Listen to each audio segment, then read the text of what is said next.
아멘. 할렐루야. 옆 사람하고 인사하겠습니다. 참 잘 오셨습니다.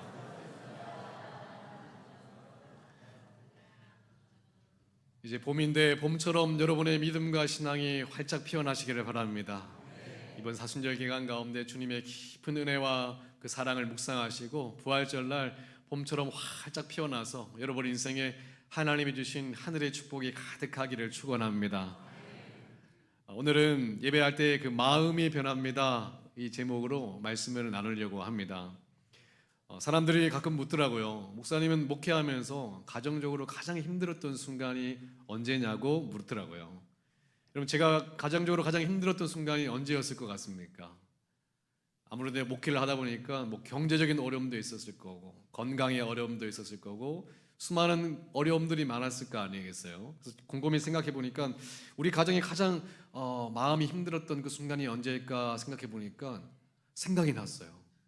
언제였냐 하면 제가 주일 마치고 한 번은 저희 가족들 다 같이 좀 오랜만에 나가서 외식 한번 하자 이렇게 했는데 갑자기 저희 아들이 먹고 싶은 초밥이 있었고요, 딸이 먹고 싶은 떡볶이가 있었습니다. 그런데 그게 조율이 안 되는 거예요. 더군다나 저는 그날 초밥도 떡볶이도 먹고 싶지가 않았어요. 서로 이게 의견 조율이 안 돼서 그래서 의견 조율을 해보려고 했는데 아들과 딸이 팽팽한 의견 다툼을 하는 겁니다. 절대 다른 것은 먹지 않겠다는 거예요. 다른 것을 먹을 거면 정말 내가 외식하러 나가지 않겠다는 결단을 하는 거예요. 제 마음이 상하는 거예요. 이러면 가지 말자고, 뭐하러 가냐고, 너네 안에서 먹으라고. 그냥 제 마음이 상했어요. 가장 마음이 상했을 때가 바로 그때였던 것 같아요. 저는 그 자살 충동이 있는 그 가정도 조율해 봤습니다. 그리고 재정적인 문제 때문에 다툼이 있는 가정도 조율해 보고요, 또 이혼할 뻔한 그 가정도 조율해 봤어요. 그런데 떡볶이냐 초밥이 조율이 안 되더라고요. 참 이 문제가. 근데 여러분 그거 아십니까? 우리 삶은 생각보다 작은 것 때문에 문제가 생깁니다. 큰 문제 앞에서는 우리가 오히려 차분하고 이성적인데 이 작은 선택의 문제에서 서로 갈등을 겪는 경우가 참 많습니다. 한 해 혼인이 19만 3천 쌍의 혼인을 하는데 이혼만 9만 2천 쌍의 이혼을 합니다. 이혼의 50% 이상 넘는 이유는 성격 차이라고 했습니다. 근데 디테일한 이유를 물어보니까 나에게 했던 말, 내가 싫어하는 행동을 하는 것, 또 내가 부탁한 거 안 들어주는 거, 내가 중요하게 여긴 거 무시하는 거, 이게 발단이 돼서 끝끝내 조율이 안 되는 가정들이 참 많았어요. 생각보다는 큰 문제보다는 어떤 문제예요? 작은 문제, 이 마음의 문제가 생기는 것을 많이 경험합니다. 여러분도 저도 마찬가지예요. 올해도 저희가 영적으로 승리하려면 이 작은 마음을 잘 관리해야 될 줄 믿습니다. 큰 문제 아닙니다. 작은 것에서 항상 문제가 생기죠. 이 데일 카네기 인간관계론과 많은 저서와 강의로 유명한 그 사람이 썼던 이 자기관리론이라는 책에 보면 이 비슷한 이야기를 합니다. 참 그 작은 마음을 중요하게 여겨야 된다는 이야기를 하면서 이 콜로라도주의 롬스피크 언덕에 있는 큰 나무, 400년 된 큰 나무가 있대요. 근데 그 나무가 벼락을 14번이나 맞았대요. 그런데도 죽지 않고 살았다는 거예요. 홍수를 겪었고요, 산사태를 겪고 수많은 세월, 400년 동안 무진장 전쟁도 겪고 수많은 세월을 견뎠는데 400년 동안 살아남았다는 겁니다. 근데 그 나무가 최근에 딱정벌레가 와가지고 나무를 좀 갉아먹었는데요, 몇 번 나무를 갉아먹으니까 나무가 그 몸살을 앓더니 결국에 어떻게 됐어요? 죽었대요.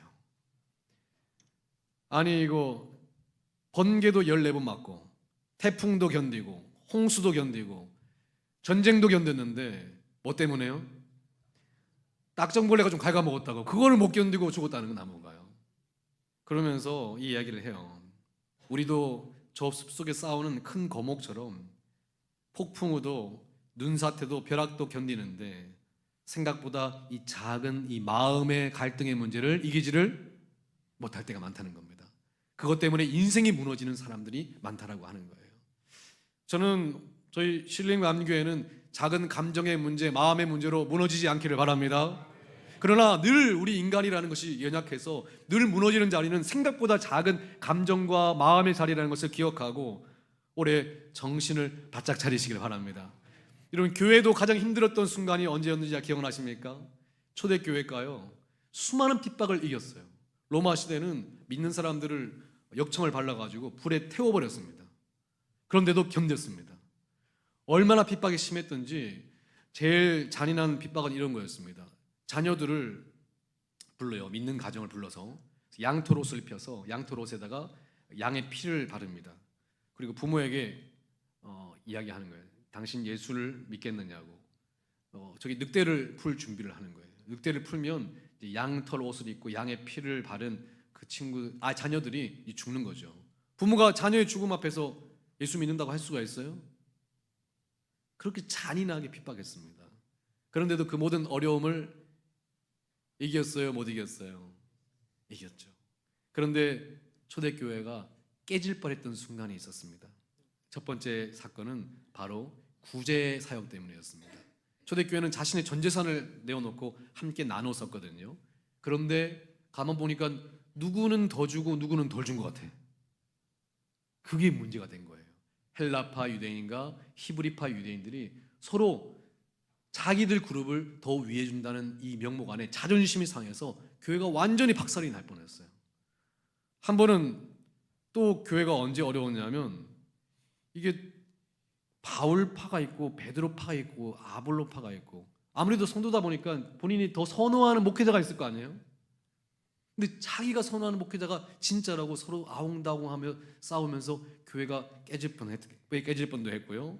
또 한 번은 할례를 받아야 된다고, 예수 믿어도 할례 받은 사람이 진짜고 할례 안 받은 사람들은 가짜라고, 이렇게 하면서 교회가 완전히 풍지박산이 날 뻔했어요.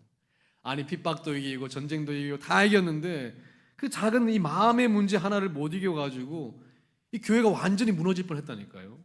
한국 교회는 언제 어려운 줄 아십니까? 한국 교회가 일제의 치하에서 치욕스러운 어려움을 당했지만 이겨냈어요, 졌어요? 이겨냈죠.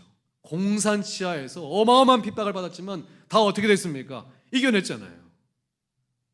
그런데요, 한국 교회가 언제 깨질 뻔하냐면, 설거지하다가, 나는 5번 했는데 너 왜 2번 하냐고. 한국 교회가 언제 깨질 뻔하냐면요, 김장하다가 고춧가루를 한 번 더 묻혀야 되는데 왜 약하게 묻혔냐는 거예요. 언제 깨질 뻔하냐면 청소하다가, 나는 이렇게 넓은 구역을 하는데 너는 왜 조금 청소하고 다 한 것처럼 하냐고. 그리고 회장 뽑다가, 내가 차례인데 왜 네가 먼저 회장을 하냐. 이거 하느라고 한국 교회가 다 무너지고 풍지박산이 나는 거예요. 부끄러운 줄 알아야지. 칼과 총도 이기고 핍박도 이기고 수많은 전쟁도 이겼는데 청소하고 설거지하고 김장하고 회장 뽑다가 다 풍지박산이 나는 게 부끄러운 줄 알아야지.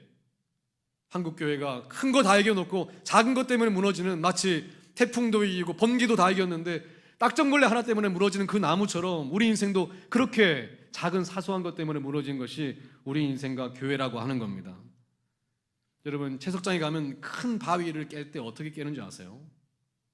다이너마이트를 팡 터뜨려도 바위가 안 깨진대요. 제일 먼저 바위에 뭘 뚫어야 돼요? 구멍을 뚫어야 돼요. 그 구멍에다가 다이너마이트를 넣고 터뜨리면 팍 깨지는 겁니다. 우리 인생이 어떻게 무너지는지 아십니까? 제일 먼저 큰 사건이 일어난다고 무너지는 게 아니에요. 어디서부터 시작한다? 작은 구멍에서부터 시작하는 거예요. 작은 자존심, 작은 내 선호도, 내가 좋고 싫음, 작은 내가 마음에 들고 마음에 안 듦, 이 작은 균열과 작은 구멍으로부터, 구멍이 나 있어서 표가 나지 않는 것 같지만 어느 날 그 구멍에서 펑 터지는 것입니다.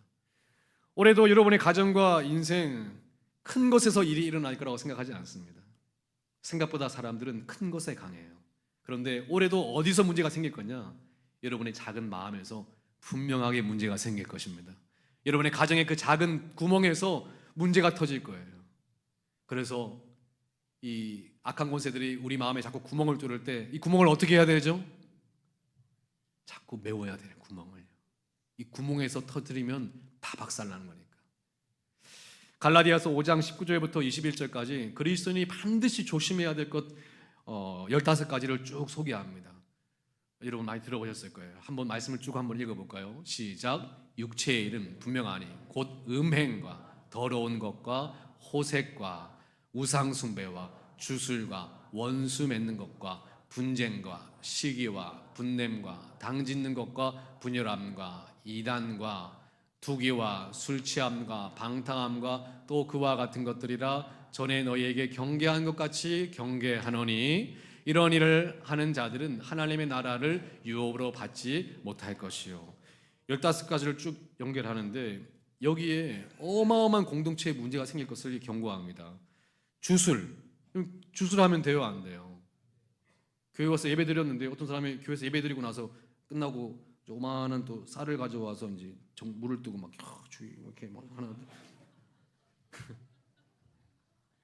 그렇게 하면 됩니까? 그러면 신앙에 뭐가 문제 큰일 나는 거죠. 우상 숭배 됩니까? 나는 예수님도 믿지만 우상도 믿는다고. 이게 그런 게 오면 큰일 나는 거거든요. 그런데 이 15가지 중에 원수 맺고 분쟁하고 시기하고 분노하고 마음 갈라지는 거, 이게 어마어마한 문제가 생길 것이라고 경고를 하는 겁니다. 우리는 주술은 싫어하고 우상 숭배는 싫어하면서도 이 분쟁하고 서로 마음이 안 맞는 것을 너무나 쉽게 여깁니다. 거기 구멍에서 결국에는 터지는 거예요. 여러분의 가정에도 수많은 구멍이 있습니다. 교회에도 구멍이 있고 직장 생활에도 관계 속에 구멍이 있습니다. 올해 터지기 전에 그 구멍을 빨리 메우시기를 바랍니다. 우리 은혜 가운데 예배할 때 그 구멍을 메우시고 올해는 크고 작은 일에 흔들리지 않고 끝까지 승리하시는 저희 신림교회 모든 성도님들 되시기를 축원합니다. 왜 이런 얘기를 하느냐? 바로 오늘 빌립보서의 이 이야기를 하거든요. 2장 2절에 빌립보서의 사도 바울이 빌립보 교회에 이 문제가 있다는 것을 알게 돼서 권면합니다. 2장 2절 말씀을 함께 읽어볼까요? 시작. 마음을 같이하여 같은 사랑을 가지고 뜻을 합하며 한 마음을 품어. 마음을 갑자기 같이하래요? 한 마음을 품으래요? 무슨 일이 있었던 거죠? 4장에 보면 구체적으로 이 일을 설명합니다. 4장 2절 3절입니다. 함께 읽어볼게요. 시작. 내가 유오디아를 권하고 순두개를 권하니 주 안에서 같은 마음을 품으라. 또 참으로 나의 멍에를 같이 한 내게 구하노니 복음에 나와 함께 힘쓰던 저 여인들을 돕고 또한 클레멘트와 그 외 나의 동역자들을 도우라. 그 이름들이 생명책에 있느니라. 이 빌립보 교회 사도 바울이 큰 문제가 있다는 것을 듣게 됐습니다. 근데 많은 이런저런 문제 가운데 사도 바울이 딱 여기서다, 이것이 문제다, 이것이 구멍이라는 것을 딱 얘기하는데 바로 그 여성 리더 2명이 서로 마음이 맞지가 않은 거예요. 거기서 문제가 생겼다는 것을 사도 바울이 이야기하고 경고합니다. 그 구멍을 빨리 메우라. 거기서 문제가 생긴다고 사도 바울이 이야기해요. 사도 빌립보 교회는 원래부터 자주장사 루디아로부터 귀신 들린 한 여인으로부터 여성들 리더가 많았던 교회거든요. 영향력이 없는 사람들이 싸우면 문제가 되지 않는데 영향력이 있는 사람들이 서로 마음이 안 맞으면 큰 문제가 생깁니다. 혹시 여러분들도 영향력이 있습니까? 아무도 없으신 모양이군요. 네. 그때 문제가 생기는 거예요. 사도 바울이 이 구멍이 메워지지 않으면 빌립보 교회가 이 구멍으로부터 악한 권세들이 틈탈 것이라고 경고를 합니다. 그리고 이 구멍을 메우라고 이야기를 하는 거예요. 사랑하는 성도님들, 올해 여러분들이 이 부지런하게 이 작은 구멍들을 메우며 예배해야 되는데요. 여러분의 가정에도 관계에도 모든 인생에도 이 구멍들이 있습니다. 그런데 어떻게 하면 이 구멍을 메울 수 있을까요? 사도 바울이 친절하게 가르쳐 줍니다. 첫 번째요, 함께 따라할까요? 받은 은혜를 기억하라. 우리 2장 1절 말씀에 사도 바울이 이렇게 권면을 해요. 함께 읽어볼게요. 시작. 그러므로 그리스도 안에 무슨 권면이나 사랑에 무슨 위로나 성령의 무슨 교제나 긍휼이나 자비가 있거든. 말씀 계속 띄워주시고요. 이 말씀이 무슨 말이냐면 원래 헬라어 원문에는 때문에라는 것이 들어가요.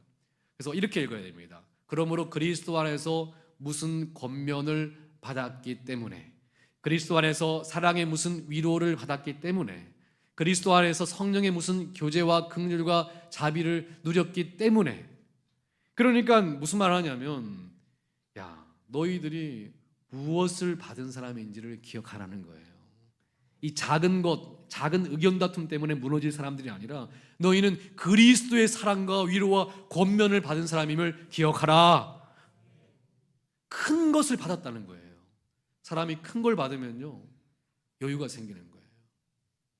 저희 아이들도 명절 때 친척들로부터 큰 용돈을 받으면 마음이 부드러워져요. 그래서요, 저희 하윤이가 오빠 선물을 막 사줘요. 오빠 이거 가지라고. 인심 쓰는 거죠. 이게 여유가 생기면 인심이 나와요. 사람이 큰 은혜를 받으면요, 어떤 일이 생기냐면, 따라할까요? 그게 뭐라고? 다시요. 그게 뭐라고? 큰 은혜를 받으면요, 사람이 그게 뭐라고 하고 이게 여유가 생겨요. 큰 은혜를 못 받은 사람은요, 작은 것 하나에 아둥바둥 하는 거예요. 여유가 없으니까. 사도 바울이 이 이야기하는 겁니다. 너희가 그리스도 안에서 어떤 은혜를 받은 사람이에요? 큰 은혜를 받은 사람인데 어찌하여 이 작은 것, 이 감정과 의견 다툼 때문에 아웅다웅하냐고. 너희 가운데 그것을 기억해서 따라하시다. 그게 뭐라고? 그리스도의 십자가가 죽을 뻔한 나의 영혼을 살리고 나에게 새로운 생명을 주시고 그리스도의 장성한 분량까지 일으켜주시고 하나님의 은혜를 막 부어주시고 사랑해주시고 이러셨는데 그게 뭐라고 그것 때문에 무너지냐고요. 우리 사랑하는 성도님들에게 큰 은혜 가운데 그게 뭐라고 고백할 수 있는 은혜가 있기를 바랍니다. 다시 한번 고백해 봅시다. 그게 뭐라고? 그게 있어야 되는 거예요. 두 번째는 따라합시다. 겸손하라. 2장 2절에 마음을 같이 하라고 한 다음에 3절에 이 이야기를 해요. 어떤 마음을 가져야 되는지 함께 읽어볼게요. 시작. 아무 일에든지 다툼이나 허영으로 하지 말고 오직 겸손한 마음으로 각각 자기보다 남을 낮게 여기고. 이 다툼이라는 헬라어는 불필요한 경쟁의식이라는 뜻입니다. 사람의 마음에 누구나 있습니다. 다른 사람보다 내가 더 어떻게 하고 싶어요? 잘하고 싶죠. 그게 사람의 본능이거든요. 그래서 사람의 마음에 그냥 타고나기를 경쟁의식이 있어요.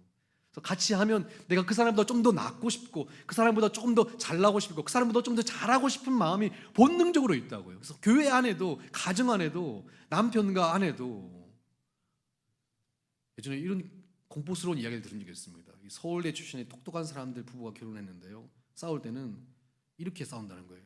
너 수능 점수 몇 점이었어? 이렇게 서로가 뭔가 더 잘났다는 이걸 이야기하기 위해서 치사하게 싸운다는 거예요. 사람의 본능이 이렇습니다. 불필요하게 경쟁해요. 내가 더 조금 높아진 사람이 되고 싶어서. 그래서 여기서 구멍이 생긴다는 거예요. 자꾸 거기서 구멍이 생겨서 조율이 안 된다는 겁니다. 내가 옳습니까? 그가 옳습니까? 내가 옳다는 거예요. 나는 틀리지 않았어. 여러분 그거 아십니까? 세계적인 CEO나 엄청난 결정을 하는 똑똑한 사람들도 본인의 결정을 의지하지 않고 자문단을 열어둬서 이렇게 묻고 저렇게 묻고 본인이 완벽하게 결정했다 하더라도 또 두들겨 보고 또 두들겨 본대요. 그런데 우리는 평범한 우리가 뭔가를 생각해서 고집을 부리는 거예요. 누가 옳아요? 내가 옳지. 나는 틀리지 않았어. 사람이 연약한 존재인데 100% 맞는 게 있어요? 그렇죠. 이렇게 해야 되는 거예요. 나도 틀릴 수 있어. 내 생각이 다 옳은 건 아니야. 어느 정도 최선을 찾아가는 존재임에도 본인이 옳다는 것을 꽉 쥐고 있으면 절대로 이게 마음이 같이가 안 되는 거예요. 나도 틀릴 수 있음을, 내 생각이 다 옳은 게 아님을 알고 있어야 그때 마음이 맞춰지는 거죠. 그래서 그리스도의 그 은혜 가운데 이 고백까지 갔으면 좋겠습니다. 따라합시다. 내가 뭐라고? 이 겸손까지 가야 되는 거예요. 내가 뭐라고? 어제도 한 자매가 결혼한다고 이제 청첩장을 가지고 왔는데요. 그 자매가 남편 어떤 사람이야? 마커스 50이라는 그 차양팀의 그 싱어를 사역을 한 10년 동안 한 자매인데 결혼 청첩장을 가지고 왔습니다. 그래서 마커스 50에 같이 이제 드럼 치는 형제랑 같이 결혼을 하기로 했대요. 그래서 내가 그 형제 어떤 사람이냐, 좋은 사람이냐 그랬더니 목사님 저보다 훨씬 나은 사람입니다 이러는 거예요. 그래서 젊은 자매인데 그런 얘기를 하니까 너보다 네가 어때서 네가 최고지. 저는 그 자매를 아니까 그 남자 친구가 그렇게 잘났어 이랬더니 남자 성격도 그렇고 인격도 그러고 저보다 훨씬 나은 사람이에요 이러더라고요.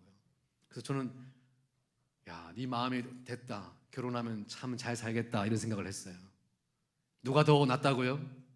상대방이 더 나은 사람이라고 얘기할 때 비로소 마음이 함께 되는 것입니다. 내가 더 옳지, 내가 더 낫지 이러면 어떻게 마음이 같아지겠냐고요.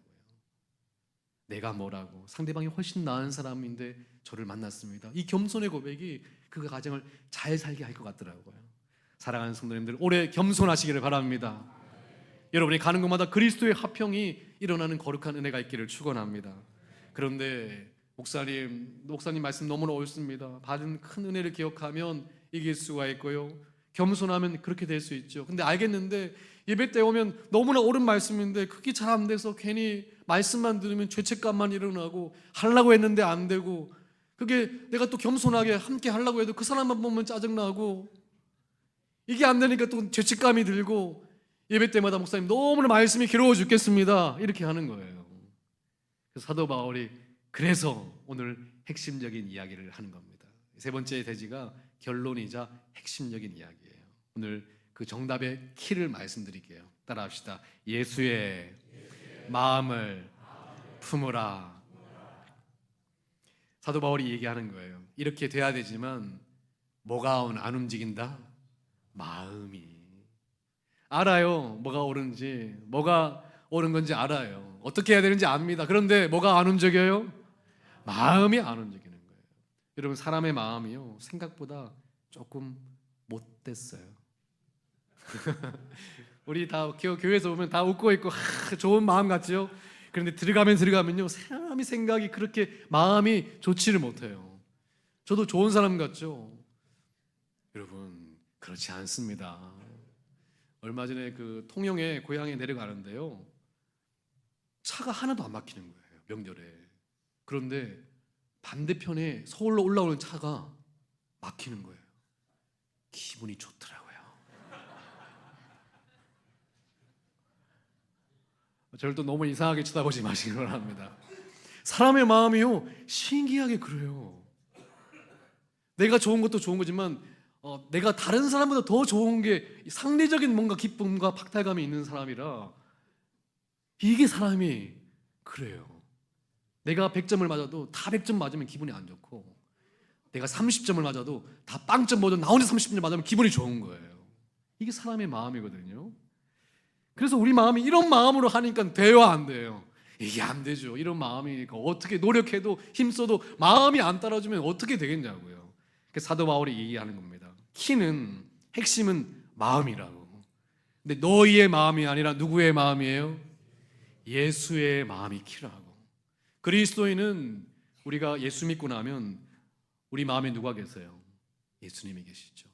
그런데 예수님이 아무리 계셔도 가나 혼인잔치의 기적처럼 예수님이 계셔도 아무 일도 일어나지 않습니다. 근데 가나 혼인잔치에서 어떻게 기적이 일어났죠? 그의 어머니 마리아가 예수님을 소개하면서 사인들에게 예수님이 시키는 대로 하라.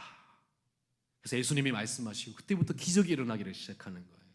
예수님을 내 마음에 모셨지만 우리 인생은 아무것도 달라지지 않아요. 그런데 어느 순간 주님, 제 마음으로는 안 되겠습니다. 이제 내 안에 계신 예수 그리스도의 마음으로 살겠습니다. 그 결단을 하고 주님 저에게 말씀하시면 이제 제 마음으로는 안 되지만 주님의 마음으로 행하겠사오니 주님 말씀해 주십시오. 이렇게 순종하기 시작했을 때 누구의 마음이요? 예수의 마음으로 할 때 우리 인생이 바뀌고 변화가 일어나고 기적이 일어나기를 시작하는 줄 믿으시기를 바랍니다. 이 복음의 능력은 머리로만 있는 것이 아닙니다. 이성적으로만 있는 것이 아니라 내 마음에 있는데 내 마음으로는 안 되는 거예요. 내 수준으로는 안 되는 겁니다. 그러나 내 안에 계신 예수 그리스도의 마음으로 살아가고자 할 때 그때부터 복음의 능력과 말씀의 능력과 예수 그리스도의 능력이 우리 삶에 나타나게 될 줄 여러분 믿으시기를 축원합니다. 목사님, 그럼 예수님의 마음은 어떤 마음이죠? 간단하게 세 가지를 말씀드립니다. 첫 번째는 따라합시다. 자기 권리를 포기하는 마음. 6절에 보니까 예수님은 하나님이셨지만 하나님이 받으실 권리를 포기하고 이 땅에 우리를 구원하러 오셨습니다. 맞습니까? 두 번째는 따라할까요? 종의 모습으로 섬기는 마음. 이 땅에 오신 것도 감사한데 예수님은 내가 섬김을 받으러 온 게 아니라 뭐 하러 왔어요? 섬기러 오셨대요. 종의 모습으로 섬기러 오셨대요. 그게 예수님의 마음입니다. 할 거면 확실한 거예요. 예수님은요. 이왕 낮출 거면 어디까지 가는 거예요? 종의 모습까지 낮추는 거예요. 사람이 어설프지 않는 거예요. 저도 어제 전도하는데 이제 차를 이제 나르고 했더니 그 주위에 그 가게 분들이 아니 목사님이 이런 것까지 나르세요? 이러더라고요. 그 이야기가 기분이 좋았습니다. 이왕 할 거면 확실하게 해야지 어설프게 하지 말고 사랑하는 성도님들 이왕 겸손할 거면 확실하게 낮추시기를 바랍니다. 종의 모습까지 가야지. 예수님이 이 땅에 오신 것만으로도 엄청난 낮아짐이지만 예수님은 낮아짐 정도로 만족하지 않으시고 확실하게 종의 모습까지 가셨다는 거예요. 예수 믿으시면 확실하게 믿으시고 겸손하실 거면 확실하게 낮추시기를 바랍니다. 종의 모습까지 가는 거예요. 예수님은요. 그리고 마지막 세 번째, 예수님은 죽기까지 복종하는 마음이셨어요. 사람을 살리기 위해서 어설프게 돕고 선행을 베풀고 이런 게 아니라 내가 죽더라도 누구를 살리는 거예요? 너를 살리는 거예요. 그게 예수님의 마음입니다. 어설프게 내가 저 사람을 위한답시고 좋은 몇 마디 하고 조금 돕고 내가 뭔가 큰 일을 한 것처럼 의시되고 이런 게 아니라 주님은 내가 죽어도 네가 살면 된다고 죽기까지 복종하는 마음으로 낮아지셨다는 겁니다. 이게 예수님의 마음이에요. 예전에는 저도 옳은 일이면 다 예수님의 일이라고 생각을 했어요. 그런데 예수님은 옳음 가지고 일하지 않으셨습니다. 예수님은 어떻게 일하셨다고요?